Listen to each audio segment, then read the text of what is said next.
Welcome, everyone, back to the School of Greatness podcast. Very excited about our guest today. Her name is Katherine Woodward Thomas. She's got a book called Conscious Uncoupling, and it's the 5 steps to living happily even after, which is a tricky little interesting subtitle you got there, which I'm really excited about diving into.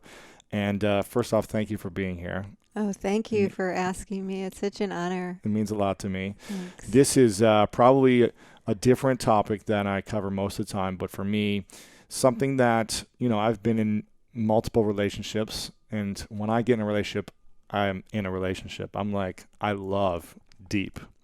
And so when things shift and they're not working, or I realize that I need time away, or something happens and I know it's not going to be a good fit for the time being, it's a challenge. And no one ever teaches you how to get out of a relationship in a healthy, loving.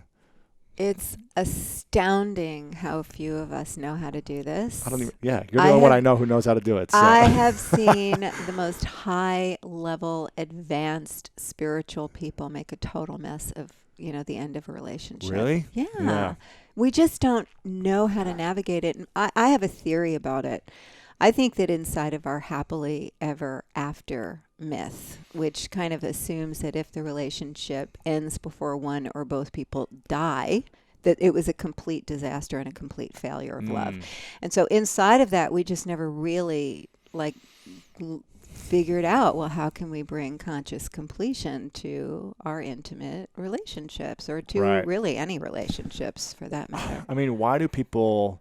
And just so people listening know, you're a marriage family therapist, right? Yes, You've been doing this for 20, 30 years. Yeah. And you've been teaching hundreds of thousands of people all around the world about, relationship advice and all this good stuff. So you've got some great wisdom as a licensed therapist, but also with your own experiences. So I think that's where we learn the most from our own experiences, because you're divorced as well. Yes. And you had to figure this out for yourself also. Well, and... let me just say, I'm also the author of Calling in the One, yes, right? yes. Which came out in 2004, and which has sold hundreds of thousands of copies. And so you called in the One, and then I called in the One, and then after a decade, we decided to unmarry. So it wasn't the One anymore. Well, he was, though, for that time. For that time, okay. For that time. And this goes back to the happily ever after myth, because, when we decided to end our union, I mean, it wasn't, an easy thing to do. Sure. And when we made the decision, my prayer was like a little less than pious. It was, are you effing kidding me, God? Like, seriously? Right. I'm got all these people who look to me for the answers and how to find love. And they really open up to possibility in their lives after all sorts of things. And they learn the Calling in the One technique and process, which has, worked for many, many thousands of people. But then I'm going to get divorced. So what's that message, and how do I even convey that message? So I know you love to talk in School of Greatness about failure a lot. So that was a great crash and burn. Sure. Yeah. In that moment, it could have really been a disaster. And you were the woman that was like, I'm calling the One. I'm teaching you all how to do it. And now I'm essentially failed at calling in the One. Yeah. Well, and so you know what? I know enough to look at my own feelings and whatever's going on for me, and to see it as reflective of what's going on for all of us. So I have kind of I have a deeply personal relationship, obviously, with my feelings, as we all do. Sure. But I also have an impersonal relationship with them, because I'm really interested in the evolution of love in the world. Both for myself and our collective capacity. Conscious love, yes. Yeah, conscious love, conscious relationships. So, and I'm committed to that. So as I'm going through this, I'm going, wow, this is really common, that when we go through the end of a relationship, we feel ashamed. Where does that come from? Why do we feel ashamed? Why do we feel ashamed? Why do we go to, now I'm inferior to be single again, or, I was better when I was, what? Where is that coming from? So I actually started to research that happily ever after myth. And I found out a lot of things about it that were really fascinating to me. One is that it's only about 400 years old. Believe it or not, it was created in Venice, Italy. No which, way. Us romantics, we were not surprised. That's funny. But it was created during a time when the lifespan was under 40, when half the children were dying before the age of 16. Really? Wow. Which, is probably a better idea to keep families together, to give them the best possible chance at survival. And Wow. also, there was a law at the time that these fairy tales were created that a noble person could not marry a commoner. And so people, if you were born into poverty, you were going to die into poverty. man. Like there was no hope of ever getting out of poverty. So the happily ever after myth came as like an escapist fairy tale for people because it was right after the Renaissance. So people actually were literate. Even though they had no money, they were literate. And they loved the fairy tales. In large part because of the upward mobility. Okay. You know, it was like and also it happened in a far away distant land, you know, because it couldn't happen in Venice because there was a law against it. So, you know, it's but then it went to France and it kind of stuck and it almost like took over our world about what our aspiration for love should be. And we're also kind of collectively in that trance that it actually occurs to us as a failure if we do not. But look, this is the reality. If you like look at the statistics are that the majority of us are going to have 2 to 3 major relationships in our lifetime, which also implies at least 1 or 2 major breakups as well. Wow. So it's no longer the norm to meet and marry one The person. one, what, like The 21 when you're in college and then you're with them for the rest of your life. Very unusual. I mean, it happens. Sure. You know, so I think, you know, like we update our computer programs and our child rearing practices and our diets and our exercise programs. I think we have to update our aspirations around love. Of course. And we need to shift from the question of, you know, how we're going to value the union according to how long did it last, and start to ask the question, what did I learn and how have I expanded my capacity to love moving forward? So challenging when you're in the relationship and you love someone so much and they bring so much value to your life and they're so incredible, but something's not working or you can't give them what they want or they can't give you what you really want. And there's like just conflict where you can't figure it out and you've got to end it or you've got to evolve it, I guess. And, you know, how do we, first off, before you even go into that, because you've got 5 steps to doing that. Okay. How do you call on the one? And how do you know it's the one if you're going to end it at some point? Like, that's the confusing thing. Well, I think, this is important for us to realize that we live in a very mobile society that values growth and evolution. Yes. Right. And in a way, America is kind of torn between these 2 ideals of the stability of family and commitment and devotion. And most of us really believe in that. 90% of us are going to get married at some point in our lifetimes. But we also are a country that was kind of founded upon the ideal of the pursuit of happiness. And we are a creative bunch and we love change and we love evolution and we love, you know, personal growth and development. And those 2 things are not always the best bedfellows. So in a, you know, perfect world, we all grow together, but different people have different callings and different people have different aspirations to how much they're willing to grow and how they're going to navigate the tension between just wanting to be, you know, comfortable in life and kind of set in life, or how much you're going to be risk oriented and keep, you know, striving to become your best self. And I think, you know, I think here in the School of Greatness, I can pretty much assume that most of us are the latter. Yes. And so it is going to create a lack of stability. It's going to do 2 things. It's going to create, you know, it's going to create a lack of stability that we are going to, and it's also going to inspire us to grow. Yes. Right? Because we don't want to lose each other. We want to learn how to stay related. In a way, conscious uncoupling is about that. Because it's not about losing each other? No, I mean, look, if you have a, you know, crash and burn relationship, somebody's got a personality disorder, they're like an addict, they're like unethical with you, they're toxic. You're going to have to need to cut it off. You need to set that boundary. You're not going to be able to do that. But in, you know, in many relationships, you can transition. Certainly if you have children or if you're business partners, we wanted to kind of wrap in business too, because I think, you know, I've had 2 business breakups in my lifetime that were almost as heart-wrenching as my divorce. Yes. Right. They can be very, very difficult to navigate. So so you really don't want to lose people entirely. You want to do things like, one of the things I have people do is to become very conscious of the agreements that you've had as a couple. As you had as a couple. As a couple, like you will always prioritize me. You will always rescue me when I'm in trouble. Yes. That kind of thing. Or you will always love me the most. Yes. I will always love you the most. I will sexual fidelity, that kind of thing. Uh-huh. We are people of our word. There was one woman that I worked with who had been divorced 10 years earlier, hadn't seen her husband in 8 years. He was already married to somebody else. She hadn't talked to him in 8 years. She had never been on a date. And when we worked together, it was because she was still, she was Catholic, so she was still kind of covertly keeping her vow of fidelity to him. No way. So we have these agreements with each other. And then we have to update the agreements and become conscious. Yes. Like, who are you going to be to me now? What are my expectations of you? What are your expectations of me? And when you start, so that's how you kind of evolve a relationship to a new healthy form. But I think you asked me how to call in the one. Yeah. I mean, there's so much I want to learn. I know, there's a lot But, that I have to say. The challenge is, the challenge is, how do you call in the one, and then how do you know it is the one, and how do you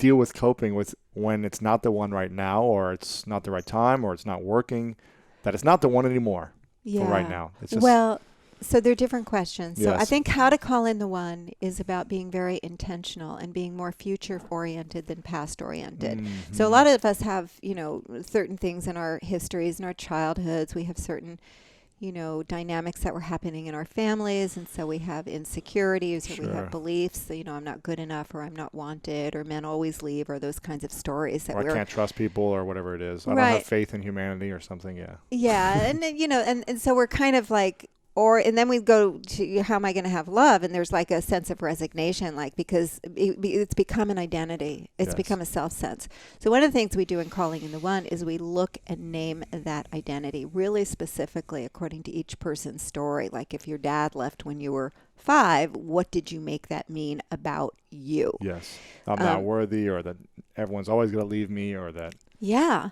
when I get close to someone, they're going to leave. Right, because Yeah. inside that consciousness, we're going to show up in ways that then validate that story. And it's so covert, and it seems like it's just happening to us, and we don't see how it's happening through us. One of my favorite stories about this is a woman who was in her 20s, and she was a client of mine, and she met this guy, and they really liked each other, and they were hot and heavy for a few weeks. And then all of a sudden, he stopped calling. Mm-hmm. Completely, no texts, no calls, 1 day, 2 day, 3 day, 4 day, 5 day. By the 5th day, she's like beside herself because her dad left when she was 5 and never came back. Yeah. So in her world, men leave. And so she did what she thought was a great preemptive strike against being hurt. And she just texted him that she met someone new and she's not interested in the connection anymore. Like, that to her was her way of getting her power back. As opposed to just having a conversation or reaching out and not making Exactly. assumptions and just saying, She can just we hang out again? Or yeah. She was so in her assumption. So anyway, 2 years later, she met him at a club and found out that he had been taking a break because he was like seriously thinking about asking her to be in a long-term committed relationship. And then he had to go back to certain women and close things up with them. Oh my goodness. So he was like distracted, ending these other relationships. And trying to make sure it was the right thing. completely Wow. Sabotaged herself. Wow. So in Calling in the One, we make that conscious. And then we go back and say, what's the deeper truth? Yeah. Well, your dad left, but not every man will ever leave you. And Right. probably if you learn some relationship skills on how to navigate difficult conversations, you'd have a higher chance of staying together. Right. Right? Exactly. So, yeah. And maybe they will leave you again. And But not everyone will. But not exactly. Yeah. Exactly. So you can't say, well, see, I'm right now because this person left, or they were interested and then they left. Like, that's called dating. You know it what is I mean? called dating. I say that to people all the time. It's called, they don't have to make a decision in the first 2 weeks or the first 2 months to be with you or not. Exactly. It's called getting to know someone and seeing where it goes. Right. It's not like you're not good enough. Right. Maybe it's just not a good fit or the right timing, or maybe he's into someone else, whatever. So I get people, I kind of help people to wake up out of that trance and get into a place of real possibility, like the recognition that you actually have the power to influence what comes your way and what doesn't come your way, and get into a sense of possibility, and then begin to live into a vision and start to align with that vision and live in integrity with that vision. Sure. So that you're not like living your neurosis, you're kind of living. And, the thing about having these, a lot of us have been doing our work and we kind of know our issues, quote unquote, backwards and forwards. But there's something different about actually even giving up the right to have a certain conversation. Right. So you can like sit in therapy for 5 years and talk about men always leave me, or you could have a moment where you say, it's not actually true. It's the story of a 5-year-old. This is what's actually true. And that's going to require me to show up in a different way. And I need to start showing up now in integrity with the future I'm committed to creating. Of course. Because calling in the one is not about necessarily, finding the guy. It's about becoming the woman that you would need to be, or becoming the man that you would need to be in order to find that partner. Yeah. I had another friend of mine who's does a lot of relationship work as well. I was like, what's the best way to find like a great partner? He said, create a list of everything you want out of that person, everything you want from them, and then go be that yourself. Oh, yes. And I was like, oh man, that's strong. If you want them to be funny and attractive and outgoing and adventurous and successful, then you've got to be all those things. Yeah. You can't just be half those things and expect someone else to give you more value than you're bringing to the table. Really, I mean, you've got to show up in a powerful way. Definitely. So that's it. I was like, that is strong. That's it. And the other thing about calling in the one, I mean, you're a man of very clear mission. Yes. And a lot of folks who are here with us today are very clear mission people. Yes. So you really need to find, like, you need to be living your mission, and you need to find someone who's sharing your mission. Sharing it or supporting it. Sharing it or supporting it. But even the support needs to be, this is my contribution to that vision. Yes. And if it's taking away from the vision, it's really challenging. Because if somebody doesn't actually have that same value system and they're just kind of rah, I'm not going to get in the way, like you're going to go create a family, then you're going to create a home, and then you're going to have kids maybe. And, and if they really have like a traditional value system, they're going to be like, oh, you're out, running around talking to people again? No, you should be home with the kids this weekend. That's a challenge, So you really do I think you have to find a mission partner if you really want to go all the way, and also to maximize the potentials of the connection. I mean, that's the ideal. And then you know what? We human beings seem to make it work in all sorts of funny configurations, and every single relationship is unique to the people who are in it. And relationships will inspire us to continue to grow if we're really committed to maximizing the potentials of each connection. Of course. The scary thing about, relationships are beautiful. I love being in relationship with all types of human beings, men and women. I just love being in relationship. And the challenge with intimate relationships is that one of two things are going to happen. You're either going to get married or you're going to break up. And they're both scary for people. Getting married or breaking up, it's like they're both a challenge. There's something you're letting go of and taking on when you do either once. Yeah. And it's like, oh man, it's so challenging. So when we get to the point where we eventually, if we're going to go through a breakup, how do we do it in a way where there's love and beauty and grace, and not craziness and jealousy and anger and resentment? Because I've been in previous relationships in my past where, man, I'm not proud of the way things ended on both of our accounts. And I'm sure a lot of people have experienced some type of nastiness in a breakup based out of hurt, pain, resentment, anger, frustration, not feeling good enough, whatever it may be, feeling, taken advantage of. So what's the process? If you know that something is not working and you've tried to work it out for a while, and you're giving your all and they're giving your all, and you love each other, but it's not working for months and months, maybe years, how do you start the process of doing a breakup without it being painful? Oh. And is that possible? It's not possible. It's not possible. That's not possible. That's not a realistic goal. Pain is inevitable. Well, we're hardwired to bond. Yes. We just are. Like the latest studies in neurobiology show that when the people that we're hanging with the most, we actually sync up physiologically. Really? Yeah. So we're actually, our brains will start to hook up. Brains are social creatures. So if you're going to part ways, there's no way for that to not be incredibly painful. Wow. But so conscious uncoupling is more about, okay, how are we going to suffer in an effective way? So pain is inevitable.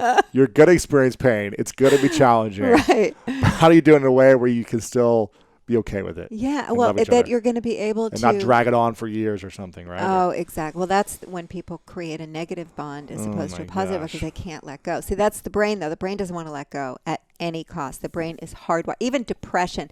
There have been studies that shows, even puppies get depressed, when they can't find their moms. They go in the corner and they're just like really super depressed. And I heard there was one scientist who was kind of pontificating on the reason for this. I thought it really made a lot of sense, which is that it's nature's way of slowing us down so we don't move too quickly away from the object that we are attached to. Oh, man. So nature is really kind of errs on the side of attachment. And so we don't necessarily do that. In our value system, we might say, I can't stay with someone who isn't in the center of my mission. I'm not going to, I'm not going to dim down and live a lesser life in order to keep this relationship going. I can't do that. It would be such a betrayal of myself. Right. So, and we have to recognize that, in previous generations, people didn't really have that. Like, it was just, you just did that. You dimmed down, you settled, you took care of your family. Because of your family, because whatever, Like, so this is a new emergence that's happening. And I think it's part of like our grand awakening that's happening in the world. We're all growing really super fast right now. And if our partners aren't growing with us, it becomes a challenge. It is a challenge. It is a challenge in terms of prioritizing how you're going to spend your time or what you're going to do with your energy or being able to share your inner world. Esther Perel's, Esther's name, but the relationship expert who talks a lot about infidelity. She's got a new book coming out, and one of her things that she's talking about is existential affairs. And like the love affair with life and the love affair with mission and just being in love, being high on life. Yeah. Yeah, it can pull on us. Anyway, so I lost the through line right there. What was I saying? Good question. I lost it too. Yeah. Going into the 5 steps. So So the pain is inevitable, but how do we do the suffering in a loving way? We don't want to have ineffective suffering. Yes. Okay, so ineffective suffering is when you take the bait of your biology and you go to form. Which is strong. Very strong. Super strong. Strong. Right. And so you go into fight or flight and you want to lash out, that, soulmate to soul hate phenomenon. So you want to lash out, but what it will do is create a negative bond and keep you just as invested, but only this time through a toxic cycle of constantly reinforcing negativity. Yeah. Right. That's not healthy because you love the person. You don't want to hate them or be mad at them constantly. Yeah. Yeah. So I think where we want to go is, or I know where we want to go, is to be able to find a way to de-escalate the intensity of the emotions that we're feeling. How do we do that when we are, hardwired to be jealous or angry or just like reactive? How do we say, okay, I'm going to be in that Om state right now and calm and meditate and not let any of this affect me? Well, one of the reasons it's so hard is because our relationships actually regulate our emotions. They're fear regulators, yes. Our relationships. Yes. So when there's a rupture of attachment, that phenomenon, like the one person who's hurting you the most, that's the person you want to see the most to comfort you. So because you're hardwired to get regulated by that person. They're the one person who can comfort you and soothe you. So the otherwise you're the puppy in the corner, just like depressed. Yeah, or enraged, right? Or freaking out. I mean, depression is actually a higher level of, on Elizabeth Kubler-Ross's stages of grief, you have bargaining, denial, and anger, and then you have depression. Wow, and so depression is like, I'm starting to come to terms with this, so it's actually a good thing in a breakup.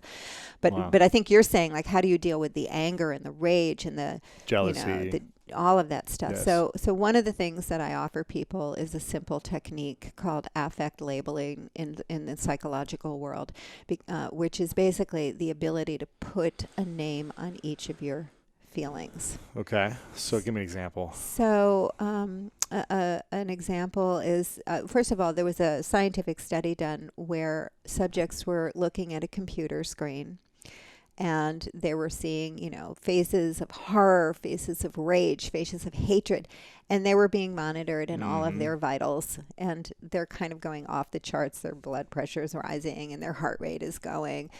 And then they did another technique with this. They said the same pictures to a new group, but put a name: hatred, rage, despair, and the vitals did not go up in the same way. So what that shows is that when we have a name for the experience that we're having, we don't get as overwhelmed. So language serves kind of as a container. Interesting. So how would we use that in a breakup?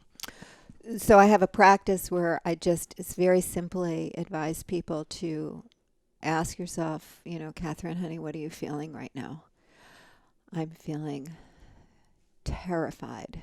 I can see that you're feeling terrified. Honey, what else are you feeling? I'm feeling so humiliated. Oh, I can see that. You're so humiliated. What else are you feeling? I'm feeling really pissed. Okay, I can see that you're feeling that. What else are you feeling? I feel exhilarated, because we have all these feelings going on at once. They don't have to get on with each other, Yeah. So that process. And then sometimes if the feelings are overwhelming, I also give people an opportunity to do this process of Tonglen, which is a Buddhist process. I'm not Buddhist myself, but it's a beautiful practice that Pema Chodron actually made very popular. If you breathe a certain feeling into your heart, so I feel despair, I'm going to breathe despair in. I'm not going to turn away from it. And on the out breath, I'm going to breathe out a blessing to everyone in the world who in this very moment is suffering with this very feeling, including myself. And it starts to be like you can start to hold the feeling more because you've made a bigger playing field and you see it as an impersonal experience. And then you become, a force of good. Ideally, what happens is we want to harvest the seeds of growth that are inside of each of our feelings. So, for instance, the feeling of rage, there's something underneath it, like a violation has occurred, and there's a part of us that's saying, I should be treated better. I deserve respect. I deserve that my feelings should matter to the people that love me and that I've opened my life up to, and I deserve to have better. So that can actually become a stand then that you take. Because we're going to move into self-responsibility. How is I giving my power away? How is it okay? How is I, treating people to disrespect me? All of that kind of thing. Sure. Right. So you want to harvest the seeds of growth that are, because this is the thing. There's also a teacher, Ken McLeod, talks about karma, and he breaks karma down basically to its original Sanskrit meaning, which means the ability to plant seeds for the future. It's action, seed, results. Interesting. So every action we take, every choice that we make in that moment when we're in a breakup is planting a seed for the future. Wow. And a lot of people who end up in that negative spiral where you're, years later fighting and back in court and stuff is because at the very beginning, people planted bad seeds of hatred and rage. And that's what that grows in your backyard. And you're eating those bitter fruits for years to come. Right. So it becomes actually self-destructive. It's meant to hurt somebody else in the way that you feel hurt, but it becomes self-destructive. And so, one of the principles in step 1 of conscious uncoupling is, do no harm and plant good seeds. Do no harm to yourself or other people? Other people even. Do no harm to anyone. Even though you want to lash out. You want to get mad or upset. Run around the track. Work out. Do a great work of art. Hang out with your friends. Just like throw paint on a canvas. So you write in your journal. Don't react to your partner or your... Don't send the email. Right? Or the text message like... or the text, right? Don't do it. What does that do when you do those things? Well, it starts to plant those bad seeds. I mean, it's very easy to cross the line and say things that you can never, ever take back. And that kind of color life moving forward. And I think what happens to us is that we go down a path of living a lesser life in the aftermath of a really bad breakup, an ugly breakup. And so it's longer to bounce back too. Much longer to bounce back. And also this goes into step 2 of the process. As long as you're pointing the finger at someone else, even if they were misbehaved and did terrible, terrible things, you're not using the opportunity to, look at yourself and how you co-created the dynamic that allowed for that to happen. You're responsible for everything too. So. And the only way you're ever going to trust yourself to love and be loved again is to take responsibility for your part of it, because then you can make an amends to yourself and make a decision to never behave that way again. Right. And the first step you have here is called find emotional freedom. Is that part of this process we talked about? Well, find emotional freedom is the first one with the affect labeling, and so that you have your feelings, they don't have you. They don't have control over you. They don't have control over you. Exactly. Gotcha. And the second one is reclaim your power in your life. Yes. So getting back your own power. Which always means, you know the path to power. What? Path to power is responsibility. Of course. Of course. Yeah, right? Otherwise you're a victim. Right. You've got to get out of victim consciousness. Yeah. And it's so easy to be in victim consciousness. And the thing about a breakup is when you're traumatized, what happens to us is, trauma is basically that whatever is happening is more than you can wrap yourself around. So you can't actually hold it. It's so it's overwhelming, and so it starts to overwhelm us in a way that has us start to tell the story over and over and over again. And that's where we're burning our friends out because we just want to talk about what she did and what he did. Right. It was so terrible. They're like, get over this already. So it's normal to need to tell the story and to be a bit obsessive about the story. But the way that we're telling the story is really critical because you could be telling the story from a victimized perspective over and over again, which is kind of solidifying that point of view. Right. And then kind of making it destined for you to then move into living a lesser life of being more guarded. I mean, saying I was right about my past and how this is, always going to show up this way. And yeah. I mean, I liken a broken heart to a broken leg where, we understand that when you break your leg, it's never going to be fun. But we know you go to the doctor, you get it set properly, and you tend to the break properly. It takes and you time make to sure, heal. And then eventually it takes time. You don't run on it right away. Right. And it takes 6 months, a year, right. till you're fully recovered. Yes. But you do whatever you have to do to make sure that you're not going to run with a limp. Yes. For the rest of your life. Yes. That you're not going to be in agony every time it rains. And that's kind of the heart's equivalent of if you don't, take the proper steps to set your heart in the right direction. So, telling the story over and over again from a victimized perspective is like not setting the brake properly. It's like continually just walking on a broken leg. It's like walking on it. It's like you feel it like cringing, it's really the bones grinding. Yeah. So how does someone go into the next relationship? They had their heart broken or it didn't work out. They spent 10 years married and they have a child with someone, and you made a vow to your family and to God and your religion and everyone, and your whole values came down to this one relationship that you said, I was going to commit to this for the rest of my life. And everyone watched you say this commitment. And now how do you move on? Maybe we should do the final 2 steps first or 3 steps first. But well, no, I love your question. I love it because it's asked with so much integrity, and I think it's asked really. You ask the question like a man.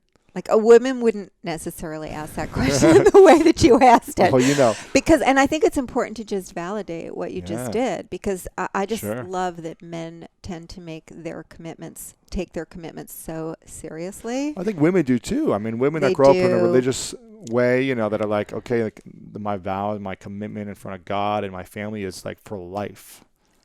And 69% of breakups are initiated by women. Really? Yes, divorces, 69%. So I think that we have a different... Women are less their word than men, huh? I think we have a different relationship to it in a way. I think that we care about our internal life and our emotions and our feelings, and if we don't feel like it's the right place, we will then, choose that. Yeah. To honor that. That's, obviously, forgive me for stereotypes. Sure, of course. But I just really appreciate it because I look to men with that kind of ferocity of commitment and keep your word, like with great respect and honor, like wow, we really need to aspire to be more like that. Yes. But so it's a great question. I think it is.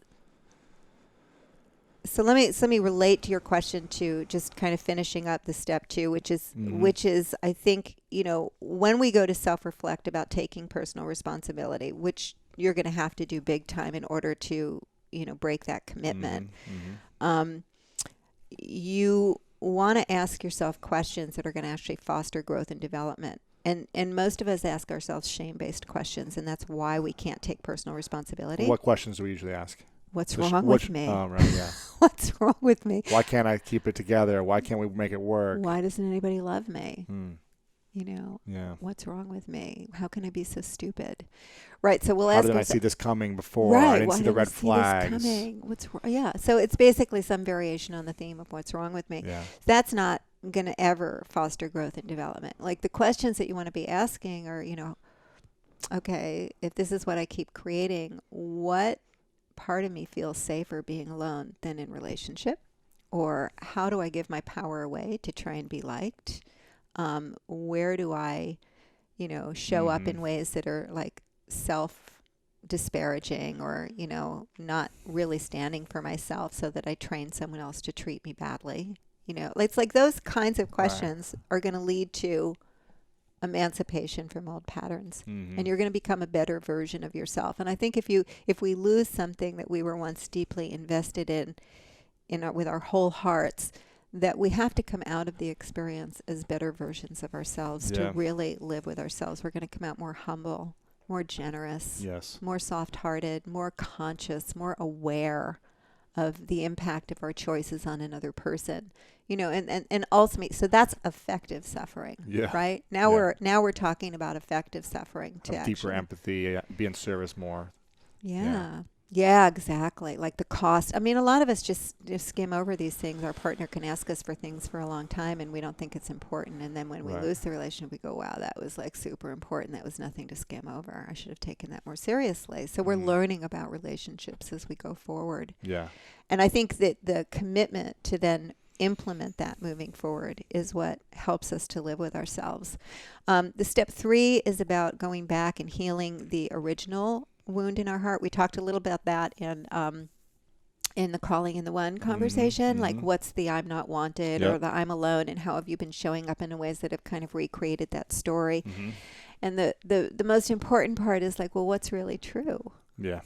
Because these are lies that we've been living inside of. And if you were really centered in that deeper truth, like how would you be showing up in all your relationships? So you really have a chance to graduate from old painful patterns inside of that.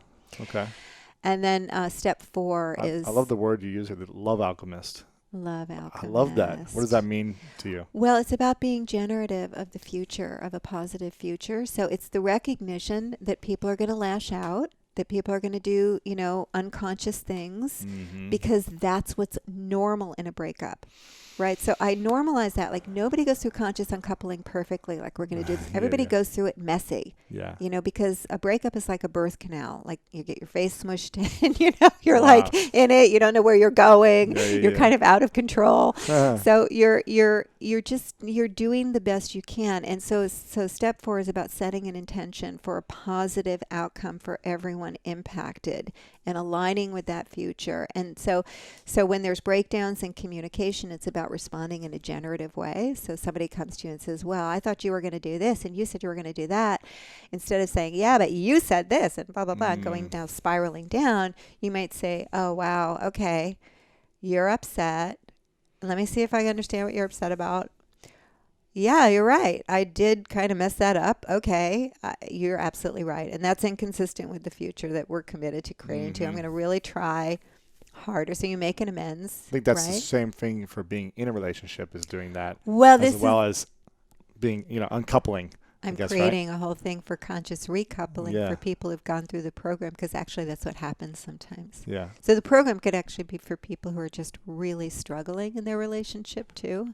Or it's ended and they got back together, or any of those options. Got you. Yeah. So it's about learning how to repair. Yeah. And repairing in a way that's not necessarily about getting back together again. Right? Repairing in a way that says, even though you're not my primary mate, I value you. I love you and care about you. I value our connection. I value who you've been. I have a daughter with my former husband, who I affectionately call my husband. And I value him for so many reasons. Yes. He's the one father my daughter will ever have. He gave me the gift of our daughter. He shows up, he fathers her really well. Like I'm constantly demonstrating how valuable he is to me and to our family. He has like a place of honor in my life. That's how I hold him. That's how I treat him. And I like to remind people that, when we're in relationships, we're always building we're investing in the kind of emotional bank with each other. You compliment, you support, you show up for things. Right.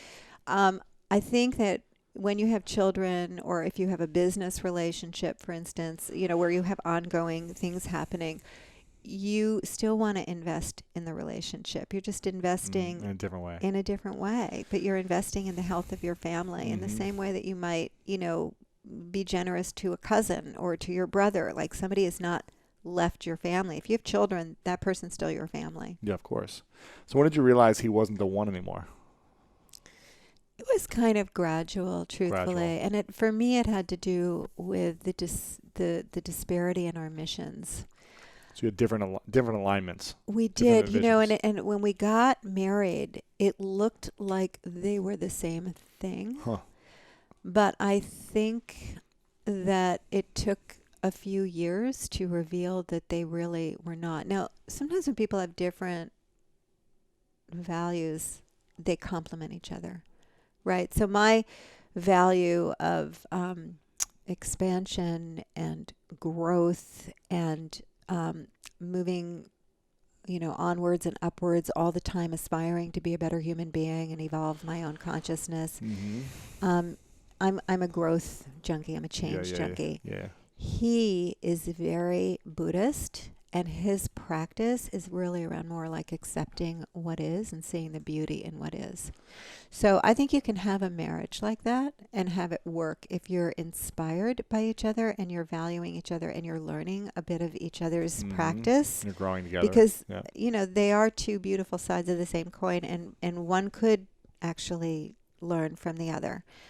But with us, it just kind of fell flat. Like it just wasn't going anywhere. And we're both kind of really devoted to those paths. And the mission. And you don't want to give up on your mission. You can't, in a way. Otherwise, you're like giving up on yourself. Yeah, he would never have asked that of me. And I would never have asked that of him. So we just decided, it was actually a very loving decision between us. We decided that if we were both feeling held back on our missions and our purposes, that what we would do is just reconfigure the family so that we were both free to pursue and go all the way with what we were called and committed to. But what about your commitment to the marriage forever? Well, I think... How do you let go of that conversation? We just made a different decision.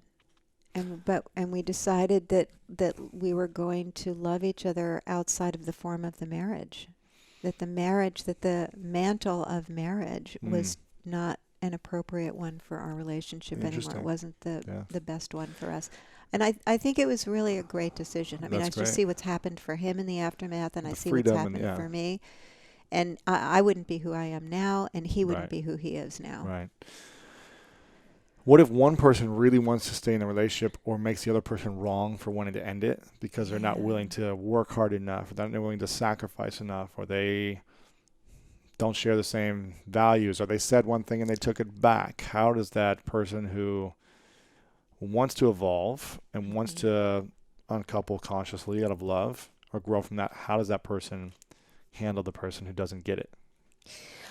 Or doesn't see it, or makes them wrong for it. It's one of the things that makes breakups so hard is that rarely are two people in the same place. Right. I was the one that suggested the ending, but we had been engaging this dialogue, so at the time it wasn't a shocker. It wasn't a big shocker, and he was very, very gracious about it. But that was not the norm. I think the norm is usually what you're talking about. Reacting, getting mad. And the thing about what happens at the end of a relationship is usually there's one person who is the initiator of the breakup, and usually it's going on for them for a while. And they're it's not just one moment. Oh, this isn't working. No, it's like going months or years. Exactly. Yeah. And so what they're doing is they're getting a lot of their grieving done in the marriage. And they are building a life outside of the marriage so that their identity is not so wrapped up in the marriage. Interesting. And so by the time they're ready to say this is over, they've kind of done a lot of their inner work around accepting that. And the other person is shocked. And so they're reacting and they have a long way to go. They have a longer way to go. But conscious uncoupling is also important to the person who's leaving, because they too have a victimization story that's justifying the leaving. And they too have duplicated patterns, and it looks like it's happening to them. They didn't give me enough, that's why I'm leaving, or they didn't showing up in a way that I needed, or whatever. Without being aware that they didn't ask for that, or that, or that who they were being influenced to the other person was showing up as, so they're likely to duplicate that dynamic with someone else. Exactly. Yeah. And then the fifth step. Create your happily even afterlife. Yes. How do we do that? Well, that has to do with taking care of the whole community. And, I like to say that relationships have two sides to the same coin. There's the private experience of what's happening between a couple. I say that relationship takes place between the sheets and between the lines. Sure. Right? But then there's the public aspect of relationship. And there is what the couple means to the community. The couple means something, obviously, to their own children, but also their extended family, to the in-laws, and also their friends or their spiritual group. And, we all know that we talk about people as being couples of being the pillars of the community. So in some way, they make the community feel safe. Wow. And when they're not together, how do you make them feel safe? Right. And then people feel torn. And do I need to give loyalties to one or the other? Because we'll kind of all devolve into a concept, an idea of war. Right. So there's a way that, we need to take care of the community. One of the things I did with my own mom is she did what anybody who's loving would do. When I said I was getting divorced, she started to immediately kind of devalue my husband and the marriage, right? Because she's trying to show solidarity. And that's not helpful, is it? I think on an emotional level, family members are like, "Oh, he wasn't good enough for you anyways, or you can do better, or this and that. He always did this." Well, that's not healthy for the conscious coupling. No, it's not. But what is helpful is that they're extending their love and their loyalty. Of course. And that's really what they want to do. I'm here for you. I love you. I see you. I'm on your side. So that you want to keep. But I had to educate her and say, we're not going to do it that way. And this is who Mark is for me. Yes, and I'm not a perfect person either, by the way. And it's not like I'm the golden ticket and everything was perfect. And, and he was just the wrong guy. So it was co-created. And this is just a choice we're making, but we're going to do it differently. And we're going to be really respectful and honorable. And, oh, by the way, he's still your son-in-law. You just have to get used to the fact that I'm not married to him anymore. Wow. So, and she was on board for that. So now she buys him Christmas gifts like everybody else. That's nice. So, that's just our quirky family. So it's conscious uncoupling with families as well. It is. Like they have to learn how to be conscious about it. Yes, they do. And not just be like negative, feeding you into this negativity. Yeah. And it was, in my own family, it was great because my mother had a very bad divorce from my stepfather, actually, decades before. And they had never really resolved a lot of anger between them. And then she watched how I did this with my own former husband, and she went back and created a conscious uncoupling with him. Powerful. Yeah. So powerful example. So now that everybody's, on speaking terms and everybody's friendly, and nice. There's more of a feeling like we have one family and we don't have these fragments of relationships everywhere. I'm curious now, do you know how many, what the divorce rate is right now? There's so many different ways to look at that and calculate that. I think in the U.S. at least, I guess. Well, I've read that there's of the 2.2 million marriages in 2015, we'll also have 1.1 million divorces. So that's 2015. So that's where people get that 50% number. I think also there was a article in the Huffington Post that I cite where that there was, I think, a little over 40% divorce rate for first marriages, over 60% for second marriages, and over 70% for third marriages. Yeah. Wow. Okay. So when all these how many people do you think are staying in a marriage because they feel like they should, or their commitment or family? I think a lot of us do. That aren't happy. I think a lot of us do. There was a study that was done years ago, and I think, and I'd have to look it up. I write about it in the book, but I think it's 38% of us reported being unhappy in marriage. So how many actually who stay together are actually happy, do you think, in marriage after a few years? I think it's not an easy aspiration to have. I don't have a figure for you, so I could guess. Sure. What do you think? A range? A third. A third. And I think that's a high A figure. third probably. of the 50% who are together still? Yeah. So like 20% of people that get married are actually happy, you think? Yeah, those are the kind of numbers we're Are looking at. fully when you start to fulfilled and break fully that happy out. or just settling? Yeah, I mean, we have to grow. We have to learn how to do this better. You know, I'm really fascinated with conscious coupling, and Yeah. I'm interested in like I'm actually working on something right now that I'm calling Unbreakable Bonds, the 4 healthy habits of the happily attached. Like, I want to know what makes relationships great. You got to find those 20%. Yeah, well, I would like to switch that number. I'd like Of 80% of us that'd be really amazing. thriving in our relationships with each other. The question is, when if 20% roughly of people are actually happy in marriage long term, why be in a relationship and get married when it's going to end in suffering?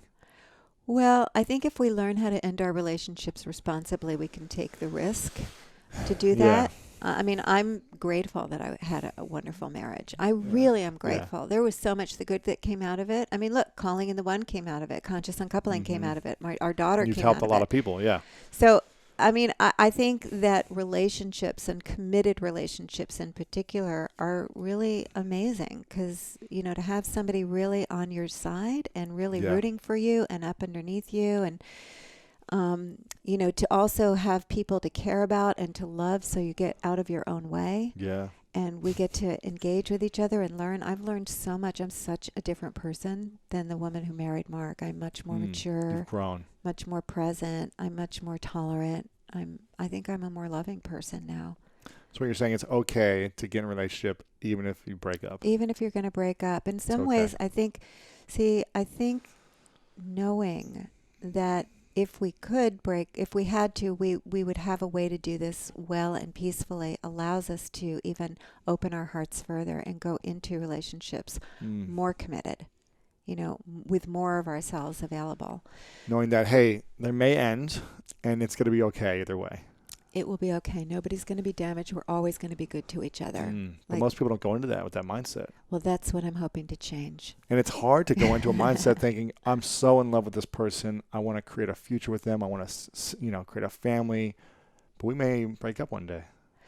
Well, it's hard to have that on your mind when you're going into it. I think people do have that on their minds, though. I mean, I don't think that we're sticking our head in the sand at a 50% divorce rate. I think we're very aware of that rate. And I think that we're very aware of how disgusting and ugly it usually is. And so that's keeping a lot of us from, moving forward. And I think for men in particular, I think, men have gotten a very bad rap in terms of custody things and,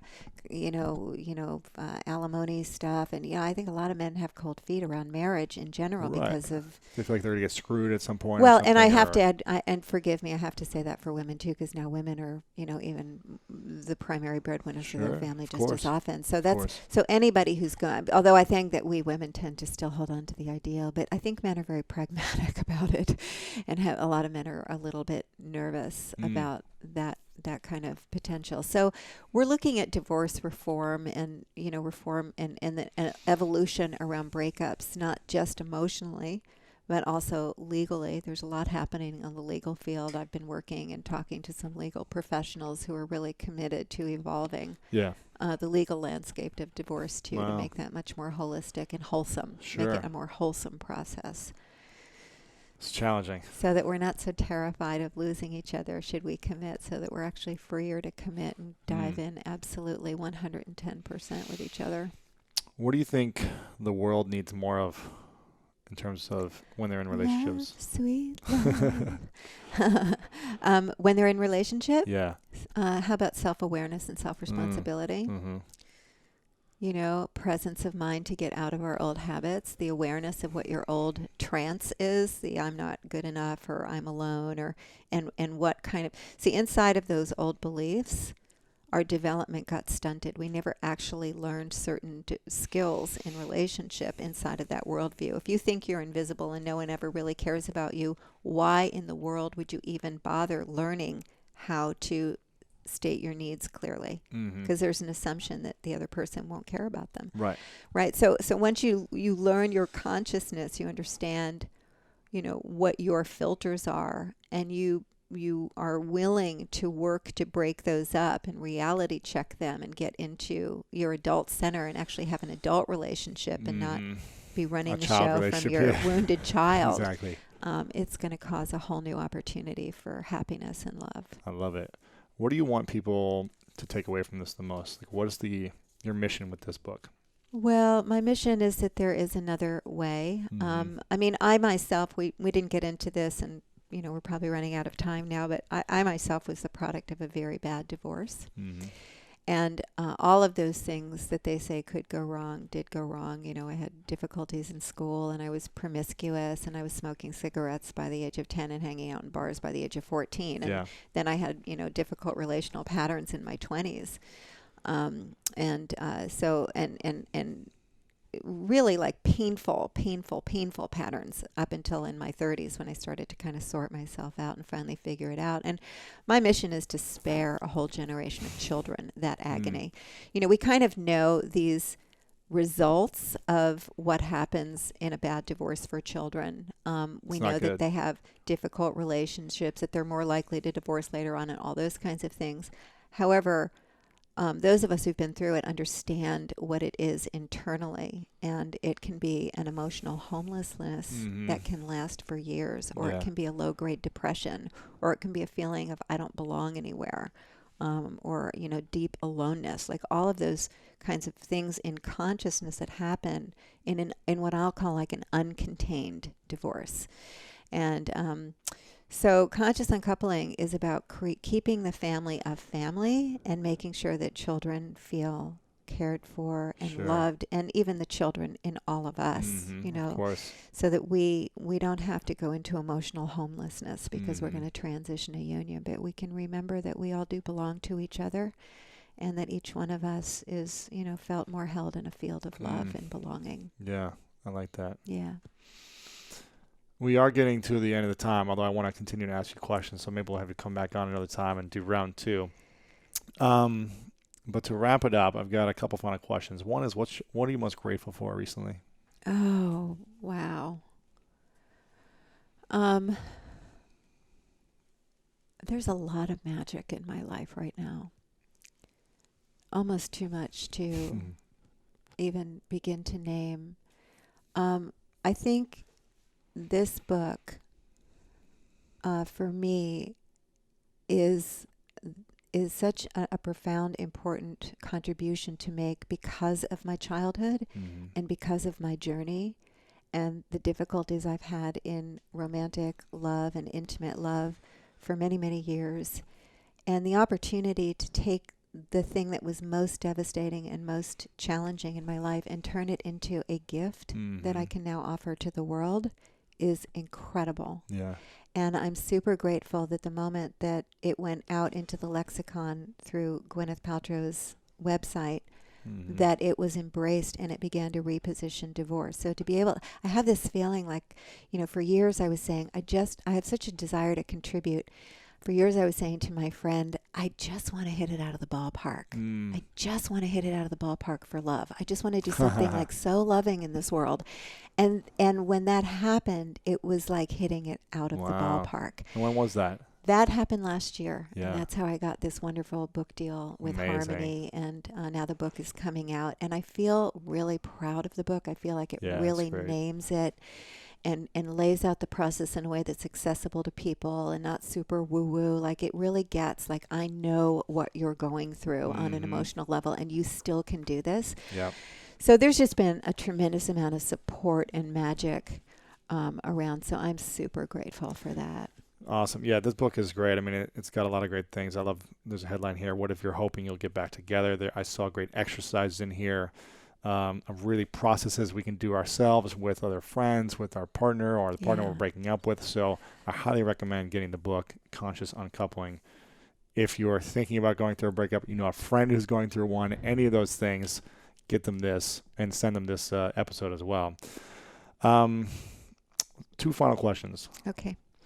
The first one I ask at the end, is the 3 truths question. So if all your books have been erased and everything you've ever put out there has been gone, and it's your last moments You've got a piece of paper and a pencil to write down 3 truths that you know to be true about what you've experienced in life and everything that you've learned.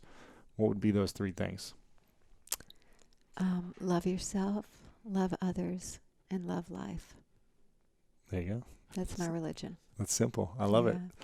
Final question before I ask. I want to acknowledge you for a moment, Katherine. Thank you. And I want to acknowledge you for the courage that it's taken for you for all the things you've done in the last 10 years. First, getting in a marriage, and then ending a marriage that you thought you probably were supposed to stay with forever, and having 2 different books talking about them. I mean, for me, that's courageous, putting yourself out there to the world. And really, I would feel, I don't know what I would feel about that. If I was the one teaching people how to find the one and then say, okay, you know what? I was wrong, or it didn't work out, and it's okay. Here's how to make it okay. So for you to do that and go through everything you've been going through personally and emotionally and physically, I really acknowledge you for your mission, because it's so inspiring to know that you're continually creating great information and serving the world while you're going through everything that you're going through, because I know it's hard to create something magical and useful for people when you go through that much emotional and physical stress. So I want to acknowledge you for that. Thank you very much. Yeah. Yeah. The final question is, what's your definition of greatness? I've been thinking a lot about that since you invited me here. I think greatness is about being able to take whatever is happening for us personally and really striving to make it into a contribution for the collective, to continually strive to contribute goodness to this world of ours, and to lean in wholeheartedly with the effort to leave a legacy of goodness and well-being and love, and to recognize that we're really living into a future that we might never even live to see. Yeah. There you go. Katherine, thank you so much for coming on. I appreciate it. Thank you very much. Thank you.